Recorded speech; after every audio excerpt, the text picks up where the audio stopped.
Hey, good morning.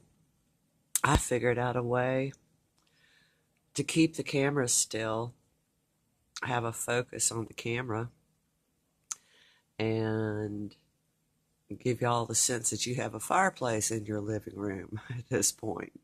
Does that sound ridiculous? It does to me. This virtual life is nothing compared to real life.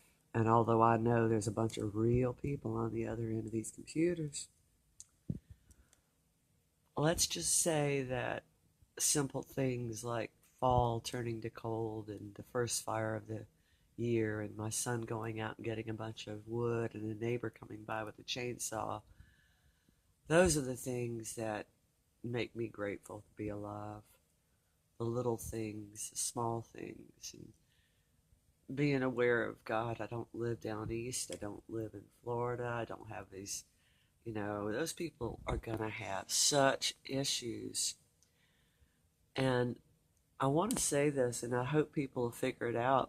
The people who are already poor are the ones who are going to suffer the most. The land developers are coming to these places, and these folks won't have a place to live. So I want all of you who are compassionate people on my channel to remember that and pass on that, you know, people aren't always poor because they did something wrong. People could be poor because they live in a circumstance where the opportunities don't exist and they're just getting by. I'd say there's more people in America and in the world just getting by because of the circumstances that the rich have created than there are lazy people. In fact, I wish somebody had studied the statistics. Every poor person I've ever known that was struggling wanted to work more, but there just wasn't a way. I know people working 3 jobs who's still not making it because of the wages, because of the housing cost here. Whenever an area gentrifies, it costs the people at the bottom the most. Whenever the people at the top want to ease their lives, they ease their lives off the backs of the poor. That's just the way it's been for thousands of years. It's the way it is. And therefore, that line, never for the grace of God go I, and compassion, and me not ever losing my perspective and thinking my problems are so damn big. Yeah, I got problems. All God's children got problems. All God's children are fallible.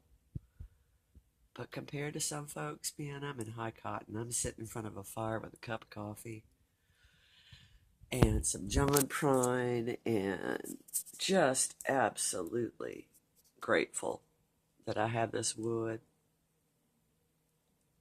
And the bird bath got cleaned out yesterday by my son. And we have food, we have a roof over our head. And if I'm able to get on my feet and get off of at least housing assistance, then we would be able to use the house for a business. As long as I'm on any kind of assistance, there are rules. You can't run a business out of your home. Da, da, da, da, da. When it's a catch-22, without a car, you can't get a job. Without a job, you can't get a car. It's the catch-22s for people at the bottom are greater than people realize. And I'm not saying this for me. I'm going to figure out something. I'm saying this for all those people who are now really destitute because of the disasters in this world. And I'm praying and asking everyone who sees this video, this is the only one I want you to pass around. We need compassion and empathy. Pity resides between pathological and putrid. Everybody could help the poor, even if you only prayed for them.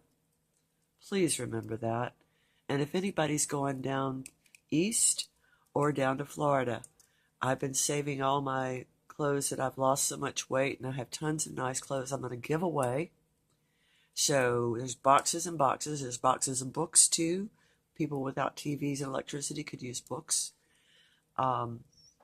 We could probably throw in some macaroni and cheese dinners. But I wanted to donate something, and I don't know how I would with my situation because I have no way of taking it to the place, and I can't do stuff online financially right now. So if you know anybody going to these disaster areas, you know my email, beethical or goaway@gmail.com. and just email me because I'd like to help. It's the one thing I miss. I don't care about being disabled. I don't care if I'm in pain every day. Not being able to help others is my biggest issue. That's what I want more than anything. So I'm going to turn off the fire, or not turn off the fire, I'm going to turn off the computer. You've been hanging with a firekeeper. That's a Native American term. When I used to go camping and I was younger, I was the person who was given the comfortable station wagon to sleep in because I kept the fires and cooked at the camp. I could start a fire with 2 flints. And I just learned it. Nobody taught me. It was as if my ancestors were up there going, "Hey kid, you're going to be just like we were 200 years ago." And that's me. Good old nature girl. I'm not making any claims. I'm not new agey. I'm not saying my life is the way that they'll live. It's just the way I live. Simply, so others can simply live. I'm managing my pain better today. I went to bed early last night and only had to take 1 dose, and I woke up today pretty much without, got a little bit of hip and sciatic nerve pain, but nothing bad. And yesterday I got a ton of stuff done and I didn't have pain till the evening, so that's a real accomplishment. I still, I'm not out of the woods, but I like to paint everything as being sunny and possible because prayer is thought, thought is energy, energy is physics. I believe that Jesus had a purpose, God had a purpose for me, and I'm not giving up because he hadn't given up on me. And I ask that those of you struggling would remember that. Don't give up on yourself. Because believe me, there are ancestors of yours out there praying for you every day. I guarantee you. There's a reason we're made of spirit.